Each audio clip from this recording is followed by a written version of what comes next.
Olá pessoal, sejam todos bem-vindos à nossa palestra sobre gestão de TI em tempos de crise, né? Então, nessa palestra a gente vai tentar responder algumas dessas perguntas, como é que a gente consegue inovar, baixar os custos da empresa e aumentar a produtividade do negócio com algumas soluções que a gente vai ver de TI, ok? A nossa pauta da palestra de hoje é: que crise é essa? A gente vai tentar contextualizar qual crise nós estamos, como é que tudo isso começou, ok? Em seguida, entendendo como essa crise começou e como nós estamos, em que ponto nós estamos dela, nós vamos ver como a TI é afetada, se ela realmente é afetada e como ela é afetada por esta crise, tá? Em seguida, a gente vai tentar responder 3 perguntinhas básicas que todo gestor de TI tem que alcançar essas respostas em tempos de crise econômica, etc. Algumas alternativas que a gente vai partir para as soluções que a gente vai utilizar. E eu vou terminar com uma entrevista que eu fiz com o gestor de TI da PagMenos, né? E vou mostrar para vocês as respostas que ele me deu. Ok? Beleza, então, começando com a primeira pergunta. Que crise é essa? Como é que surgiu essa crise? Bom, eu separei para vocês esse gráfico aqui, tá? Do PIB, que é o Produto Interno Bruto, até o ano de 2014. Veja que ele começa aqui em 1960, né? E vai concluir em 2014. A linha vermelha vai representar o país do Reino Unido, ok? A linha azul é o Brasil, aqui, e a linha amarela é a Índia, certo? Então, 2 países em desenvolvimento e um país aqui desenvolvido. Se a gente observar, os 3 países eles vinham aqui em crescimento, né? Embora o Brasil tenha muitos altos e baixos ao longo dos anos, né? A Índia vem com um crescimento mais devagar e aqui vai se tornando um crescimento mais acentuado. O Brasil também, né? Esse período aqui vai tendo um crescimento do PIB mais acentuado. Lembrando que o PIB ele representa tudo aquilo que foi vendido em termos de serviços e produtos para o consumidor final, certo? Para que não seja contabilizado mais de uma vez dentro da cadeia um produto ou um serviço, então ele só considera aquele que o consumidor final consome ou como produto ou como serviço, ok?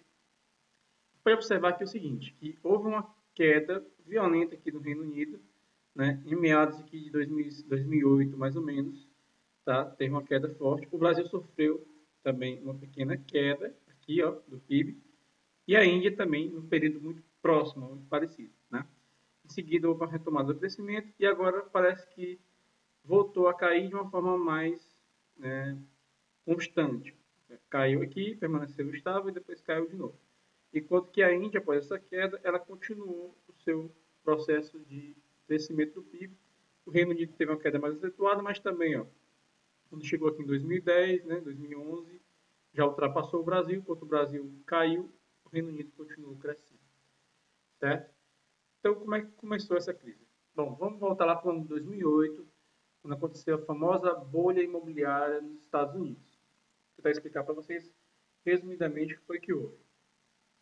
Os juros americanos, eles são bem menores do que o do Brasil, certo? Então, a gente financia imóvel aqui, hoje, em 2016, a uma taxa de, vamos lá, 11%, 12% ao ano, né? Quando você consegue uma taxa boa, você consegue 10,5%, 11%, né?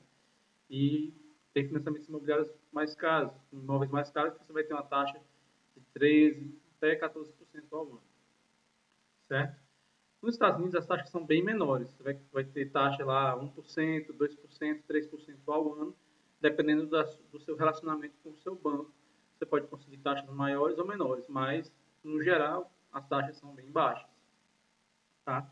Então, antes de 2008, 2005, 2006, 2004, houve um crescimento no crédito. Certo? Não é que as taxas baixaram, as taxas já eram baixas. No entanto, os bancos tinham um controle maior, não saía financiando imóvel para todo mundo, né? Existia um certo controle, um rigor maior. E esse controle ele foi se tornando frouxo, permitindo que mais pessoas tomassem crédito. E muita gente comprou vários imóveis nessa época, certo?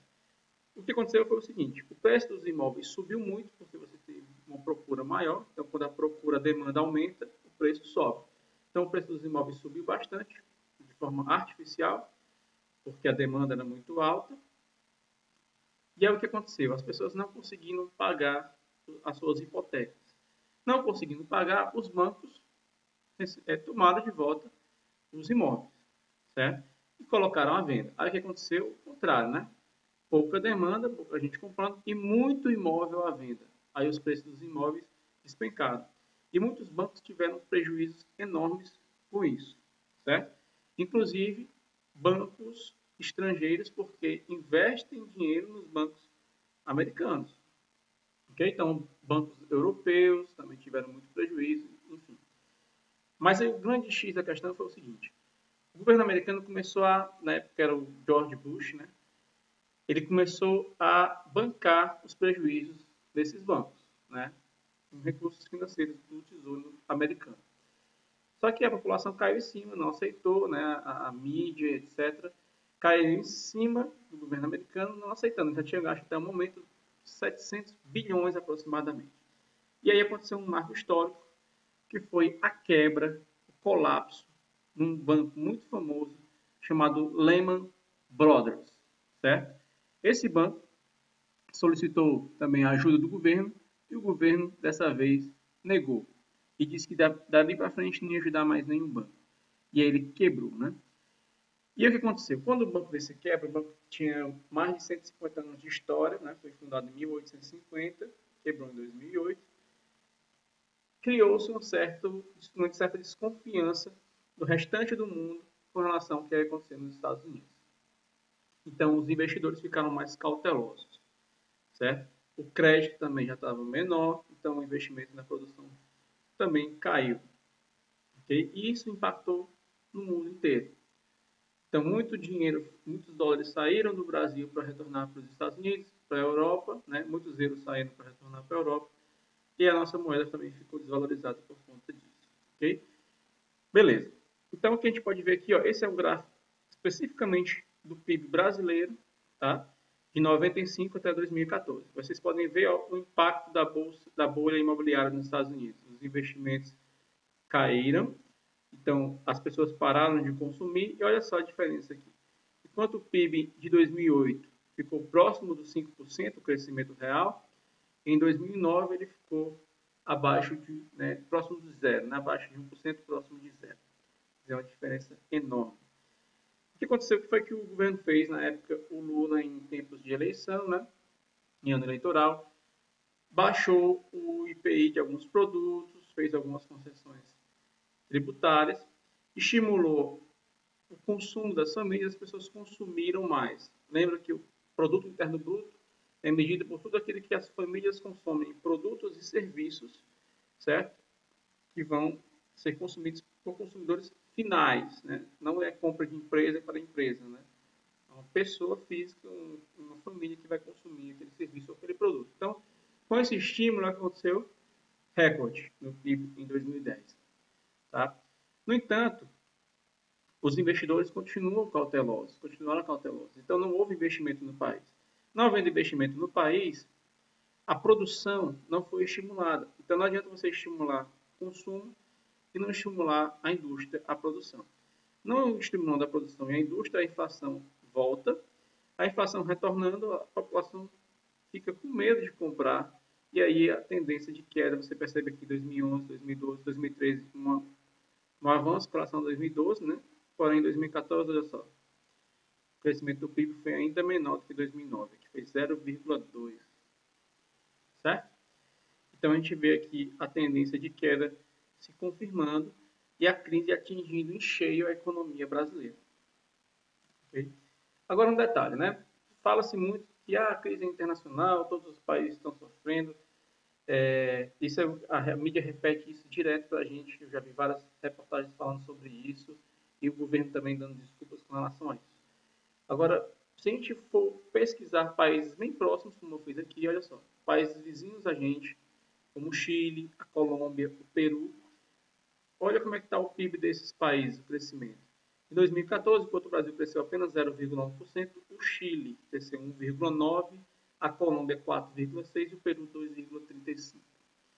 E aí, o que foi que esses países fizeram de diferente, né? Olha só, em 2015, o Brasil teve uma perda, né? O PIB ele encolheu 3,8%, enquanto que Chile, Colômbia e Peru continuaram positivos. E em 2016 a história está se repetindo. Essa previsão para esse ano 2016, pode ser que seja mais ou menos, né? Mas essa aqui é uma previsão, menos 3,14%. O Chile continua com previsão de alta, a Colômbia e o Peru também. Bom, se vocês forem pesquisar um pouco, vocês vão ver que o Chile, Colômbia e Peru, eles investiram em infraestrutura, enquanto que o Brasil gastou dinheiro financiando infraestrutura em outros países, né? O Chile, Colômbia e Peru fizeram o dever de casa, investiram em estradas, investiram na modernização dos seus de portos, aeroportos, etc., permitindo que mais investimentos fossem atraídos para o país, né? Além disso, fecharam parcerias com outros países, saíram... O Brasil hoje é muito dependente da China, então Chile, Colômbia e Peru têm maior proximidade com os Estados Unidos e outros países da Europa. E aí permitiu que eles atraíssem investimentos nas mais diversas áreas, coisas que o Brasil não fez, né? Ok? Então, contextualizados, vamos para essa nossa segunda pergunta. E aí, a TI, ela foi afetada por essa crise? A gente percebeu que a crise aconteceu no mundo, ela atingiu de cheio a nossa economia, mas ela foi a nossa área de tecnologia da informação, ela foi afetada ou não? Tá? Bom, por essa imagem, né? Essa imagem ela contextualiza a gente no sentido de que a área de TI ela continua assim crescendo, certo? A gente, embora o nosso PIB esteja negativo, a área de TI ela cresce positivamente, tá? E a gente pode ver, por exemplo, 2015, quando a gente teve aqui um déficit de 3,8% do PIB, a área de TI cresceu 9,2%. Então, ela vai na contramão, né, do que acontece com o restante do país de uma forma geral. Tá? Isso aqui foi um estudo produzido por essa associação aqui, a ABES, Associação das Empresas de Software do Brasil, né, brasileiras, parceria com o International Data Corporation, IDC. Okay? E ela ainda foi superior, a área de TI cresceu acima do que cresceu a média global no mercado de TI. Olha, o resto do mundo cresceu 5,6%, a área de TI cresceu 9,2%, ou seja, a gente cresceu acima do resto do mundo na área de tecnologia da informação. Isso é uma boa notícia, né? Então, as vagas para a área cresceram de janeiro a junho cerca de 44,2%, crescimento de vagas para a área de TI, e apenas no mês de junho de 2015, mais de 10 mil vagas foram abertas. Tá? E olha só que interessante, o que é que isso tem a ver com a crise que o Brasil passa? Olha essa frase aqui do Daniel Rodrigues Costa, presidente da Cato, né? Aquela empresa de consultoria de empregos. As empresas precisam reduzir custos, melhorar processos, gerar novas oportunidades de negócio. E a tecnologia hoje resolve isso. Então, as empresas estão investindo em TI, esperando que com esse investimento eles vão conseguir reduzir custos, se preparar melhor para os momentos difíceis que já estão acontecendo, né? Melhorar, otimizar os seus processos e gerar novas oportunidades, aproveitar as oportunidades de negócio que surgem mediante a crise. Mais algumas informações a respeito, né? A gente viu que abriu muitas vagas. E olha só, em 2014, a TI aqui do Brasil contratou em média 33 profissionais, né? Cada empresa do Brasil contratou em média 33, mas demitiu 31 ao longo do ano, o que demonstra uma alta volatilidade, né? Pessoas sendo contratadas, mas ao mesmo tempo pessoas sendo colocadas para fora da empresa, numa balança aí muito próxima, de 33 a 31, tá? Muito próximo do 0 a 0, né? Então, enquanto que nos outros 18 países da nossa região aqui, da América Sul, Central, cada empresa contratou em média 30 e demitiu apenas 21, ficando com um saldo positivo de 9, né? Então, uma volatilidade menor, ok? Uma rotatividade menor. Olha o que disse o Giovanni Salomão, presidente da Associação de Empresas de TI aqui do Brasil. A crise econômica e até mesmo a escassez de mão de obra qualificada explicam essa alta rotatividade e a dificuldade das empresas brasileiras em segurarem seus funcionários. O que aconteceu também? que é que vai explicar também essa alta rotatividade. Muitos profissionais resolveram ir embora do Brasil. Então, muita gente saiu para o Canadá, Estados Unidos, Europa, foi trabalhar em outros países. E aí isso também explica um pouco essa alta rotatividade. A gente não tem apenas demissões, mas também pedidos de demissão, né? Pessoas que pediram para sair da empresa. Okay? Em 2016, a gente tem uma previsão menor de crescimento, em torno de 3% de crescimento no número de empregos na área de TI. Então, a gente já vê que não foi tão afetada, mas houve sim um impacto em cima da área de TI, porque em 2015 a gente teve um crescimento acima de 9%. Em 2016, a projeção é de em torno de 3%. Okay? Beleza. Agora, passando para 3 perguntinhas básicas. O gestor de TI, ele assumiu a área de TI de uma empresa que está passando por momentos de crise, precisa cortar custos. O que ele vai ter que responder? Quais são as soluções que ele vai ter que aplicar, né? Então, primeiro, o que é que pode ser eliminado? O que é que tem de gordura na empresa, no negócio da empresa, nos processos da empresa que pode ser eliminado, certo? Existe uma área do IT, um processo chamado gerenciamento de mudança. E uma coisa interessante de a gente comentar é o seguinte: o gerenciamento de mudanças, ele não trata apenas de serviços novos, né, ou de serviços em produção que precisam ser alterados, mas também de serviços que precisam ser retirados, a remoção de serviços. O que é que tem que ser eliminado? Também trata esse processo de gerenciamento de mudanças. Então, ele vai ter que aplicar muito dentro da empresa quais serviços realmente são necessários, quais softwares são realmente necessários, porque a empresa gasta dinheiro investindo em licenças desses softwares, né? Quais softwares podem ser alterados por serviços, por uma solução Software as a Service, que a gente vai ver mais à frente, né? Se a gente não conseguir fazer isso, se o gestor de TI não conseguir fazer isso com eficiência, né? Se não tiver eficácia nesse processo de eliminação, o que pode acontecer? Ó?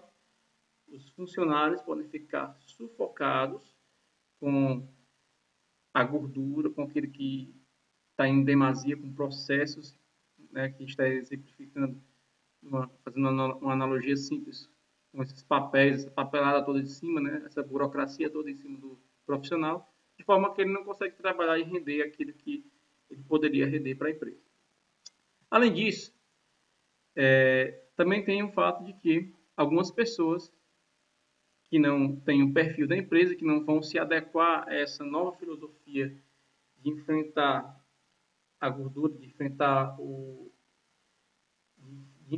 os custos que precisam ser eliminados, elas vão ser demitidas, né? Quem não gostaria de ter o seu chefe nessa situação, aquele chefe chato, que torra sua paciência, que faz atrapalhar o seu trabalho, nessa imagem aqui jogada na lata do lixo, né? Mas é só uma brincadeira, uma imagem impactante, mas a gente sabe que também é algo que precisa ser pensado, tá?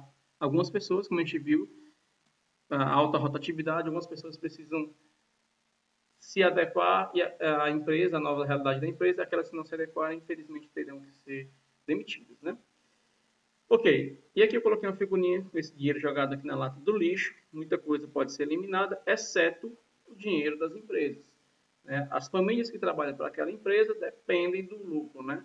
Se a empresa não lucrar, a empresa quebra e aí nós vamos ter várias pessoas desempregadas. Então, a gente precisa eliminar aquilo que não é necessário, tudo que é desnecessário precisa ser eliminado, processos, né?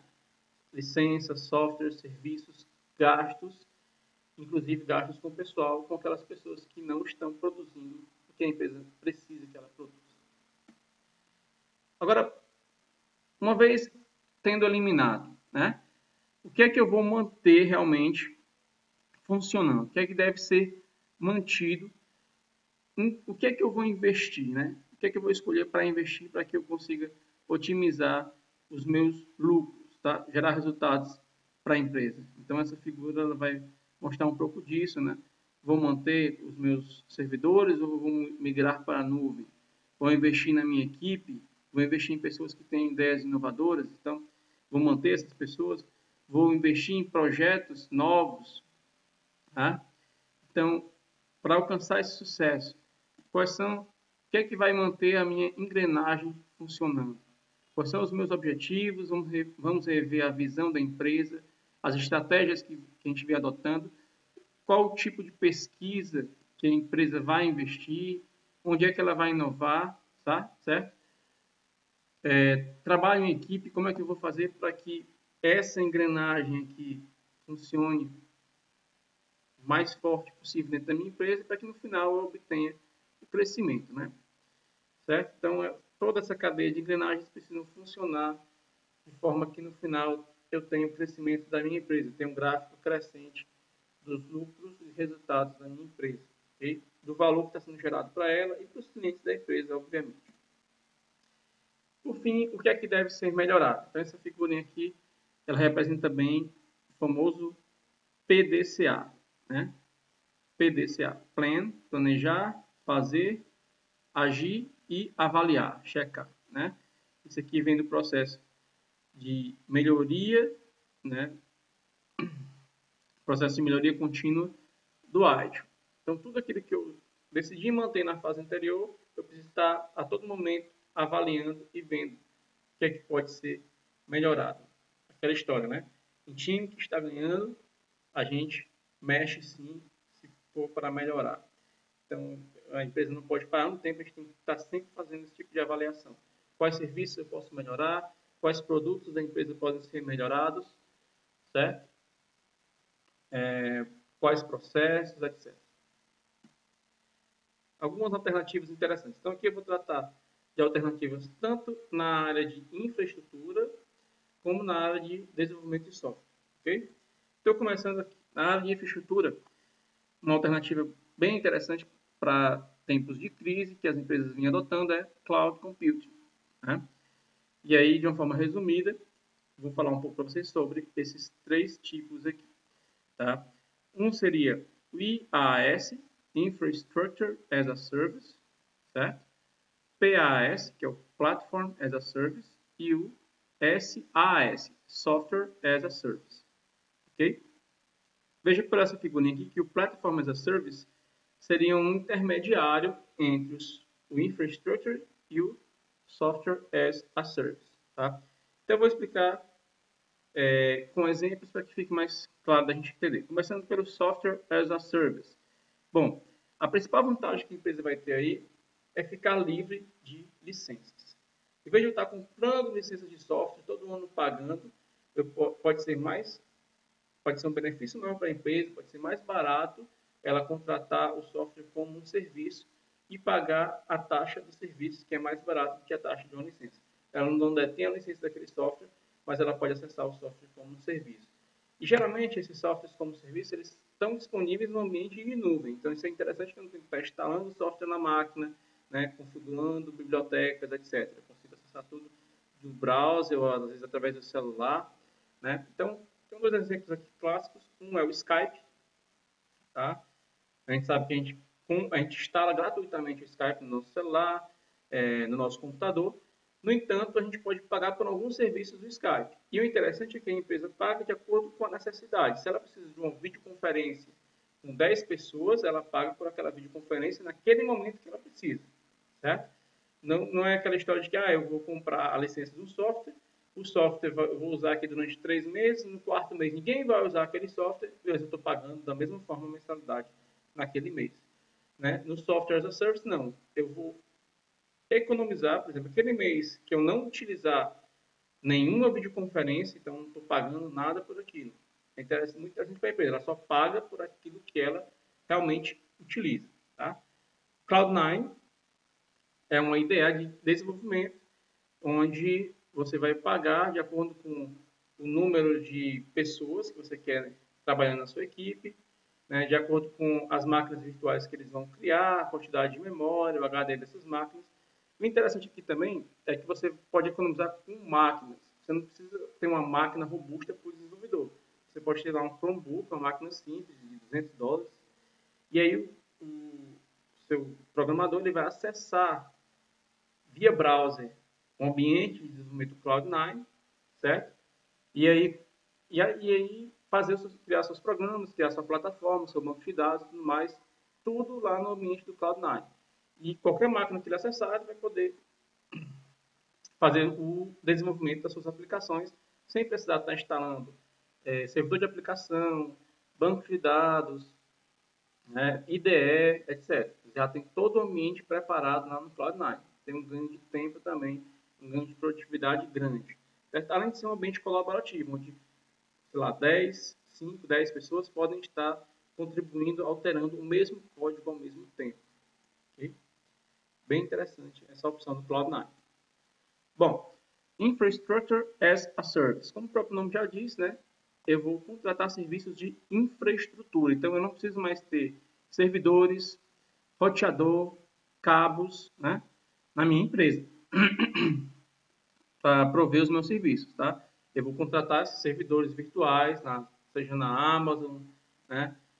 Seja na IBM, eu vou contratar, as máquinas vão ser mantidas por eles, eu não tenho que me preocupar com link, não tenho que me preocupar com banda, eu contrato o serviço e eles que vão se virar em disponibilizar isso para mim com qualidade.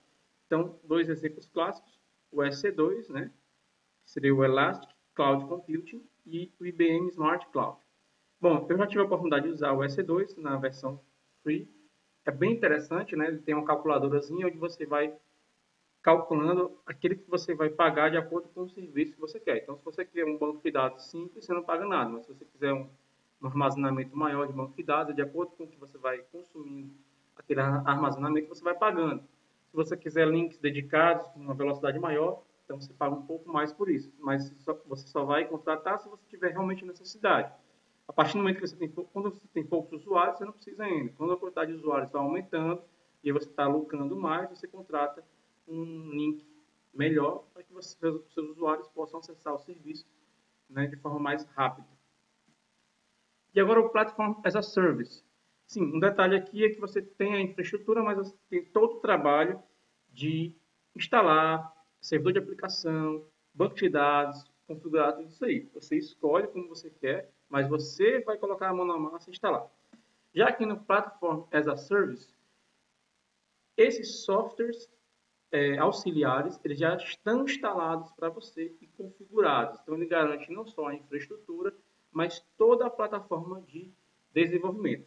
Aqui ele mostra uma imagem interessante. Ó. Você tem o seu software as a service, ou seja, a sua aplicaçãozinha que você desenvolveu para o celular, sua app, certo? Rodando em cima do plataforma as a service, o seu ambiente preparado aqui de plataforma, que roda em cima de uma nuvem, né, dentro da nuvem, que seria a sua Infrastructure as a Service. Então, ele é como se fosse uma camada intermediária, onde vai tirar de você esse trabalho de ter que instalar, sei lá, Oracle, ou SQL Server, ou Postgres, né, instalar e manter o seu servidor de aplicação, JBoss, Glassfish, né, etc. E aqui ele mostra o exemplo de como é que é mais ou menos no OpenShift, que é uma solução da Red Hat, né, fazendo aqui a propaganda da Red Hat. A gente tem uma série de containers, aqui tem as ferramentas para DevOps, certo? Aí ele vai ter instalado já para você bancos de dados, middlewares, né, linguagens de runtime, ok? Então tudo isso ele vai estar lá instalado sobre uma infraestrutura física, já pronto para você usar, certo? Essa figurinha mostra com mais detalhes, essa, um ecossistema open source, com frameworks, SQL, NoSQL, linguagem de programação, certo? Aí você tem as ferramentas para desenvolvimento, o JBoss Developer Studio, você vai acessar, ou o Titanium Studio, o Jenkins para integração contínua, o Maven, certo? Para controlar as dependências, o Git para versionamento de artefatos, etc. Né? Aí tem a camada de segurança já pronta, você não precisa se preocupar com isso, ok? Então ele traz uma série de coisas, ó. Dentro do JBoss eu tenho o Java EE6, CDI, então tudo isso aí pronto, ok? Linguagem de frameworks disponíveis que eu posso escolher, eu posso usar Ruby, Python com Django, né? Ruby rodando sobre o Rails, PHP, etc. Tá?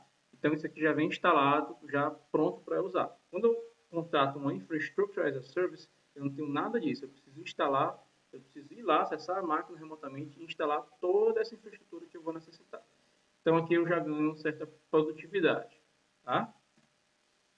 Aqui só para não mostrar um único exemplo, seria o do OpenShift, eu estou mostrando o Azure da Microsoft, que tem também os mesmos serviços, ó, certo? Só que no ambiente Microsoft. O detalhe que eu vi é o seguinte, essas máquinas virtuais não necessariamente vão ser instaladas simplesmente somente com Windows. Você pode também, se você quiser, eles têm a solução com Linux também. Né? Isso aí no passado remoto era algo impensado, mas hoje em dia a Microsoft já se abriu ao mundo Linux, muita gente sabe disso, né? Então você tem também a opção dentro do Azure de contratar máquinas Linux, tá? E também ele vai preparar todo o ambiente que, no caso mobile, ele pode já ter o Xamarin instalado para você, né? Que seria a solução mobile da Microsoft.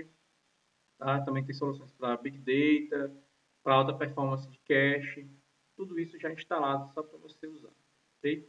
Que facilita muito a vida do desenvolvedor, aumentando a produtividade, gerando mais valor para o negócio que precisa gerar valor para o cliente, manter seus clientes para que a empresa continue forte em tempos de crise, né, de dificuldade econômica. Ok? Agora passando mais para a área de desenvolvimento, as empresas têm adotado muito nesses tempos metodologias ágeis, né? Então, eliminação de burocracia e agilidade no processo de desenvolvimento de software. Tá? Aqui é um exemplo clássico, né, de uns quadros que o pessoal usa muito no Scrum, as histórias de usuários, são historinhas que o usuário vai escrevendo, os to-dos, que são pregados, o que tem para ser feito, e aí as pessoas saem atribuindo. Ó, on progress, eu atribuí para mim, por exemplo, esse ticket azul aqui. Então, eu estou mostrando que eu estou fazendo esse cara aqui. Quando eu termino, eu trago para o quadro de feito. Né? E assim as pessoas vão controlando, as equipes vão se autogerenciando. Certo? Ok. Uma coisa interessante que eles têm tentado fazer é trazer o cliente para dentro da equipe, o dia a dia da equipe, fazendo com que o cliente tenha uma visibilidade melhor e possa ser passada essas histórias de usuários de uma forma mais natural, né? E aí a gente possa entender melhor o que é que o negócio quer e não ficar com medo de mudanças, né? Aceitar melhor as mudanças que ele necessita. Okay?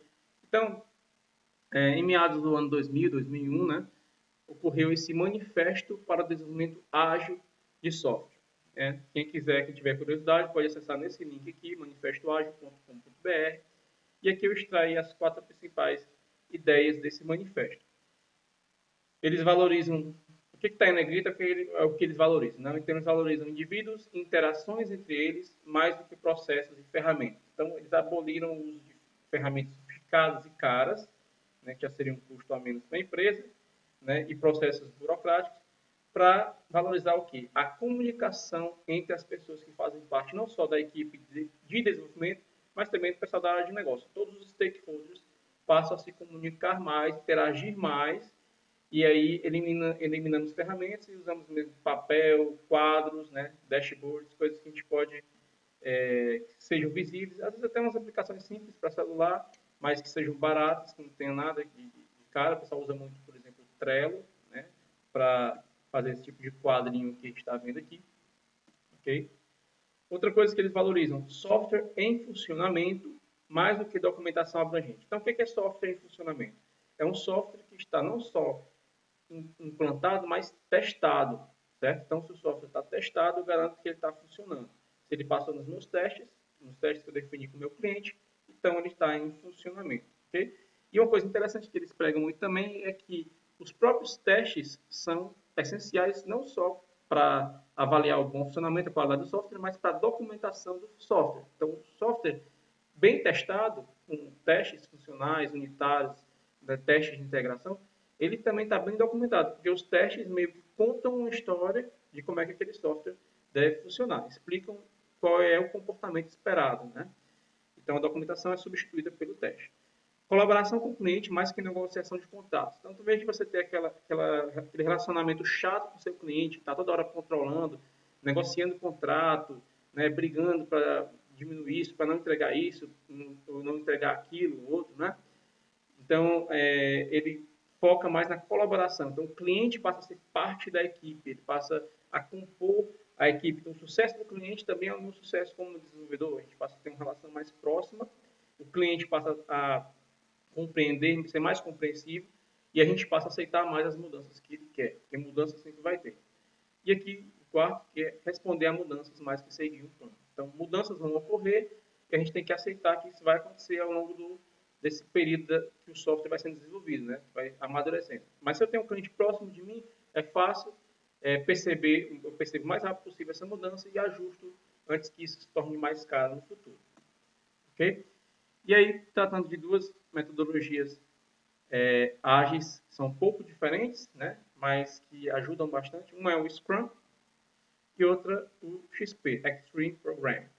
O foco maior do Scrum é na gestão, a gestão de desenvolvimento ágil, certo? Onde ele vai pregar o quê? Equipes que são autogerenciadas. Ele tem uma figura lá do Scrum Master, né? Que é o cara que domina o Scrum. Tem a figura do Product Owner, que é o cara do cliente, que vai ser o dono, o patrocinador daquele produto. Tem a equipe de desenvolvimento, né? Onde muitas vezes o gestor dessa equipe, ele ou não existe, ou ele é um simples facilitador. É o cara que vai ajudar a tirar as barreiras. Mas a empresa, a equipe, ela é autogerenciada, ela se autogerencia, certo? E aí é um processo também iterativo, onde você vai fazendo entregas entre 14 a um mês, mas geralmente é 30 dias que dura o sprint do Scrum, né? Embora tenham pessoas hoje que pregam que o ideal são entregas diárias, todo dia você está entregando software para o seu cliente, isso é possível, sim, né? Algumas pessoas fazem isso. Quando você tem frameworks web de alta produtividade, como é o caso do Django, que roda sobre o Python, né? Então tem muita gente que prega isso. Com o Django eu consigo fazer entregas diárias de software. Enquanto que o Scrum ele foca muito na gestão ágil, o Extreme Programming ele foca no que a equipe deve fazer, né? O Scrum ele não vai muito nisso, ele deixa a equipe livre. Então, um dos princípios do Scrum é dar liberdade para a equipe. Então, a equipe vai escolher o que ela vai fazer, como é que ela vai desenvolver o software, como é que ela vai conduzir o trabalho. Já o XP não, ela vai indicar algumas coisas interessantes, como, por exemplo, reuniões de no máximo 5 minutos. Então, no máximo 5 minutos você vai fazer reunião em pé e durante no máximo 5 minutos para que você tenha produtividade no seu desenvolvimento, né? Outra coisa que o XP prega muito é pair programming, né? Programação em pares, onde você vai juntar um cara mais experiente com um cara menos experiente, né? Vão formar um par e um vai passar conhecimento para o outro e juntos eles vão perdão, juntos eles vão desenvolver e crescer juntos naquele desenvolvimento, né? Então, vejam que um foca no que a equipe deve fazer internamente, né? Aí o XP vai pregar muito sobre testes unitários, né? A qualidade é garantida pelos testes, ok? A documentação do software é garantida pelos testes, tá? Testes funcionais, testes unitários, né? Testes de integração. Então, o XP vai pregar muito isso. O Scrum ele não obriga você a fazer teste nada disso, porque ele deixa a equipe livre para escolher como ela quer desenvolver, como ela quer fazer o trabalho dela. Okay? O Scrum também tem um método interessante de planejamento do esforço sobre cada atividade. Então, existe um método lá chamado Planning Poker, onde a equipe dá uma certa nota, né, para dizer quanto é que é o esforço de uma determinada atividade. E aí, aquela nota que prevalecer, que for mais votada, vai ser o valor do esforço para aquela atividade, certo? Então, isso é bem interessante. Então, que fique bem claro para vocês, o Scrum foca na gestão, o Extreme Program foca no trabalho da equipe, né? Ok? Então, vantagens, né, de a gente usar essas metodologias ágeis. Maior independência e produtividade da equipe, a equipe é independente para conduzir seu trabalho, com isso ela tem mais produtividade.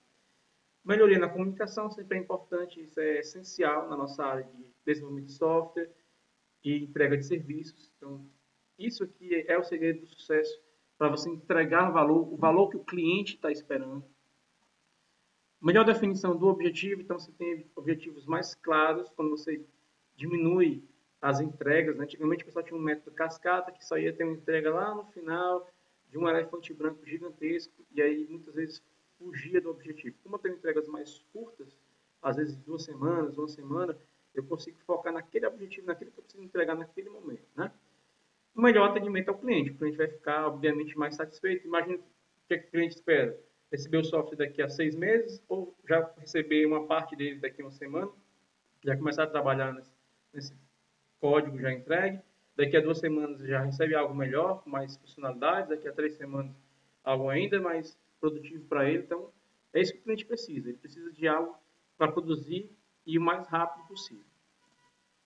Bom, por fim, eu vou mostrar para vocês uma entrevista que eu fiz com o gestor de sistemas de informação da PagMenos, né? Uma das maiores empresas, se não a maior empresa de farmácias do Brasil, Marcos Almeida. Okay? A PagMenos é uma empresa diferente porque ela não é afetada, não está sendo afetada pela crise. Enquanto a gente viu que o Brasil vai crescer, vai perder, né? Vai cair o seu PIB, vai diminuir o seu PIB em torno de 3%, a PagMenos cresce acima dos 20% esse ano. Né? Então, a empresa está na contramão do país. Okay? Então, a primeira pergunta que eu fiz para ele foi o seguinte: quais são os maiores desafios que vocês vêm enfrentando neste momento de crise? Né? E aí a resposta dele que é interessante. O país passa por mudanças políticas, financeiras profundas e, consequentemente, a empresa é desafiada a repensar seus processos visando melhorias e redução de custos. Né? Que a gente falou até o momento. Tem um ditado que diz: quando a água está rasa, é que as pedras aparecem. Ou seja, com recursos escassos, os problemas surgem. Então, eles estão sempre pensando em melhorias que não extrapolem os orçamentos da empresa, né? E que gerem reduções suficientes para não prejudicar a operação da empresa. Quais estratégias foram adotadas para minimizar os riscos de não entregar projetos por redução de orçamento? Aí ele veio falando o seguinte, que ele prioriza os projetos de acordo com a realidade da empresa, né? Os projetos maiores ele faz um planejamento mais adequado, né? Adaptando os recursos disponíveis, pensando sempre na redução do custo. A empresa está sempre preocupada em reduzir custos. Ok? A gente já viu isso aí mais uma vez, ele respondendo sobre isso, né? Ele comentando sobre isso. No caso de projetos que precisam de compras de softwares e hardwares, a empresa exige mais de uma cotação. Então, ele vai exigir cotação de vários fornecedores para poder analisar o custo-benefício e comprar aquela que mais se adequa à realidade da empresa. Outra perguntinha que eu fiz. Vocês passaram por situações onde a demanda do negócio é maior do que a capacidade da TI em atender aquela demanda? Seja por falta de orçamento, tempo ou mão de obra qualificada? Qual a estratégia utilizada para priorizar demandas? Olha que interessante que ele falou. A capacidade da TI será menor que a demanda do negócio.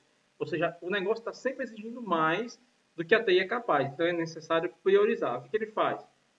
Se ele diz que é normal, senão ele teria gordura. Ou seja, teria contratado capacidade de mais para a demanda de menos, gastando o que é desnecessário. Né? Seria um gasto desnecessário.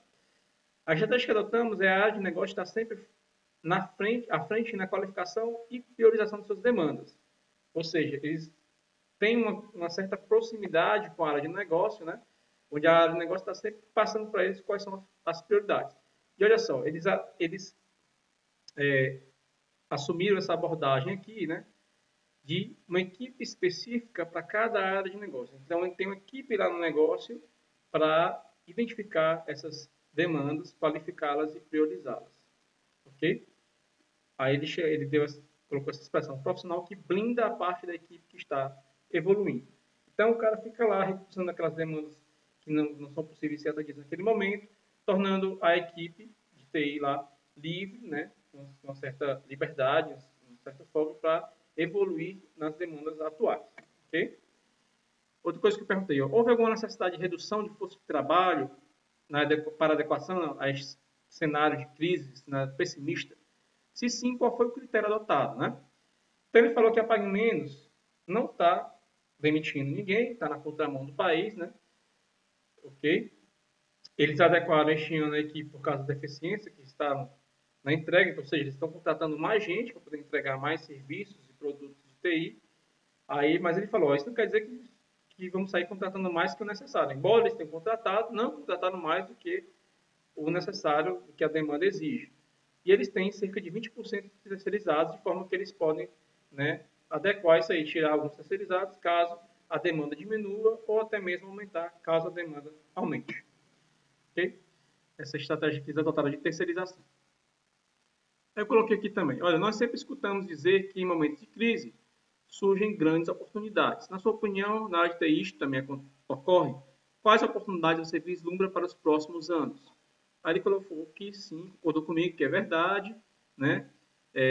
Ocorre essa chance, essa oportunidade de contratar bons profissionais, citou como uma delas, né? Que profissionais que estão demitidos do mercado, eles têm a possibilidade de absorver bons profissionais e ainda preencher lacunas que o mercado deixa, né, as empresas menos competentes deixam certas lacunas que podem ser aproveitadas. Ele falou que a oportunidade maior é construir uma TI sustentável, sem gorduras, visando sempre estar na frente como uma TI inovadora e dentro da capacidade da empresa. Sexta questão, como a TI pode auxiliar o negócio e sofrer o menor impacto possível desta crise e ainda aproveitar as oportunidades que surgem, né? Aí ele falou que a TI é a ligação de tudo que ocorre na empresa, atua nos mais diversos níveis da empresa, desde a operação básica de um microcomputador até, né, serviços que precisam funcionar 24/7, ou seja, 24 horas por dia, durante 7 dias na semana, ou seja, serviços que não podem parar, né? Então ele disse que a TI auxilia o negócio quando pode manter uma equipe diversificada que atenda às mais diversas esferas, inclusive apoiando nos processos de negócio. Então eles também apoiam a definição de processos, certo? Por fim, a última pergunta, também ouvimos muito falar sobre a importância de ser criativo e inovador nesses momentos de dificuldade. O que você tem procurado fazer nesse sentido?